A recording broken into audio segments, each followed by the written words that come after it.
Adis, welcome to Tech Trends. Thank you. Share with us the importance of nanotechnology. Nanotechnology, nanoscience, the world of small things. Well, there are many good reasons for focusing on the world of small things.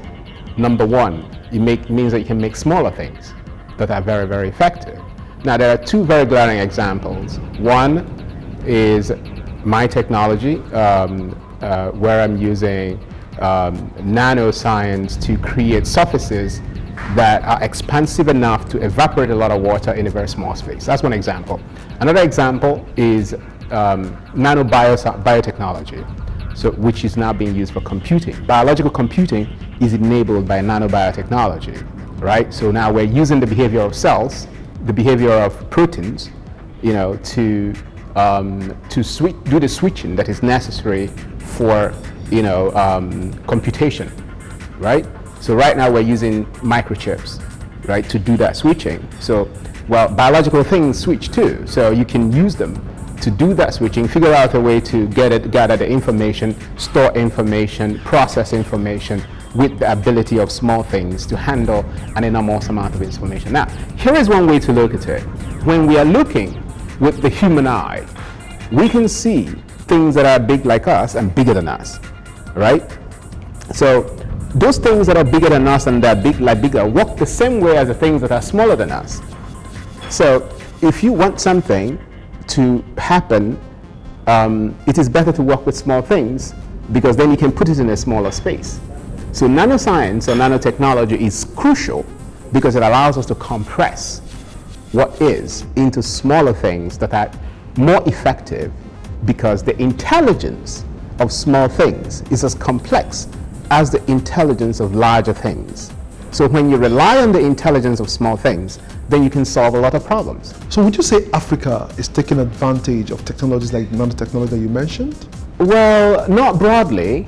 Apparently, one of the most important work in biological computing, which is based on nanobiology, is being done by an African. I can't remember his name, but he has a startup that some Silicon Valley people are supporting. But I think it's a huge opportunity for Africa because it's a whole new territory.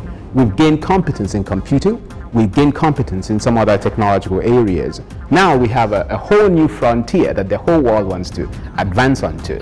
Why can't we be the first in the vanguard of that advance? So I think that nanoscience creates an important, almost a once-in-a-lifetime opportunity for Africa to situate its space, as an equal entity in the intellectual space and in production. That leads us to our educational system. Would you say that what we're currently teaching young people today can give them enough exposure to play in the nanotechnology era? Yes. Skill is learned. We have enough intelligence on the ground to acquire the skill. So if we have enough intelligence, which is basically a human being in this case, right, you can impart into the human being any knowledge that is relevant, as long as they're interested in that knowledge. And if they are creative and you allow them to be creative, right, you can, create an enabling environment for engineering very, very important things, creating very important solutions. So it is a function of the exposure of our people to the culture of innovation, the culture of science and technology that is absent, but the humans required to drive it at present. How did you come about your nanotechnology powered solution? When I was looking for a solution for cooling, which I think is the way to get around the energy quagmire, one of the first places I looked was in evaporative cooling, generally. And I came to the conclusion that ceramic evaporative cooling was the more effective and portable approach. In ceramic evaporative cooling, I could immediately see the world of small things creating an effect, right? Because water is evaporating from a pot and causing it to cool down. Now, what I did was to say, okay, understand the physics that is going on behind that, all right? And say, okay, well, we can improve this. We can make it evaporate more. But we also want to do something else. We want to remove the moisture in the air, right? So let us put inside this material something, and engineer it in a way that it will do two things. It will evaporate and it will condense, will remove moisture from the air, right? And that it should do this at a very large scale, much larger than what we see in the earthen pot. Now, for it to do that, that means you have to go smaller, right? Because you don't want to increase the size of the pot, for example. You want to increase the size of the effect. So that means the particles have to be smaller, the surfaces have to be smaller, the particles have to be smaller. So as you now make particles smaller, right, and utilize the nanoscopic properties of each particle, you're going down into nanoscience. So it was an inevitable trajectory, because to make something small, more powerful, then, and it depends on a concept called the surface phenomenon, that exchange of energy is proportional or related to the amount of surface contact. So if you increase surface contact, then you're going to increase energy transfer. So it made sense that I figured out a way to increase energy transfer, not by increasing the size of things, but by decreasing the size of things. Addis, as an inventor trying to create something that can add value and cause some sort of change, are you happy with the level of support you are getting today? To me, the government is irrelevant. The world is a marketplace, right? There should be more people with the discernment to find that there is value in intelligence. If we have enough people in private space with private capital who can discern there is value in the intelligence, they will create enabling environments for innovation to thrive and then profit from it. I'm going to sell my products, for example, and I will sell it for a profit, a hefty profit. Well, if you innovate and put it out in the market, you will also sell for a hefty profit. Well, if the capital is looking at the possibility of selling and making a hefty profit, capital is attracted to profit. So capital will follow. If that happens, you wouldn't need government. How about in areas of effective policies? I'm telling you that government is irrelevant. It doesn't matter what policy they make. The market is what is relevant, right? Buying and selling, right? I'm selling intelligence. You're buying intelligence because there is profit in both.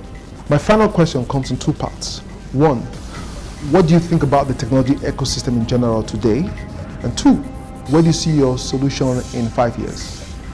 I think that there is the spirit and there is a kind of determination in the society to advance technologically.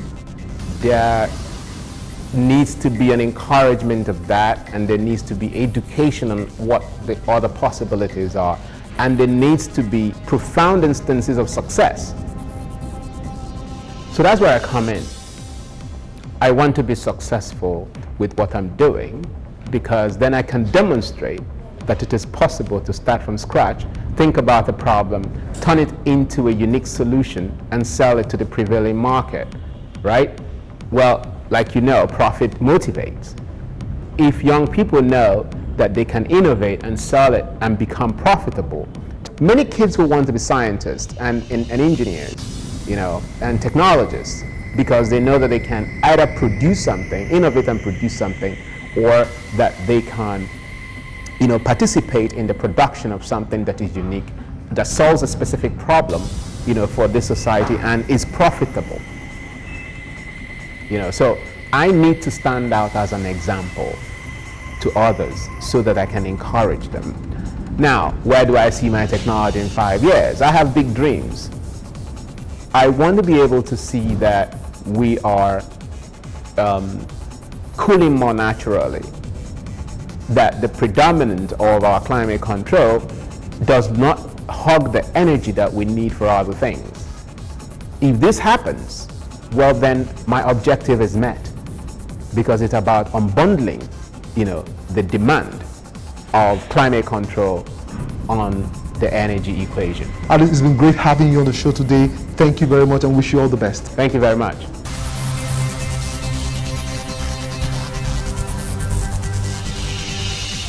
Addis has an innovative mind, and he believes his work can help resolve humidity issues people and organizations face.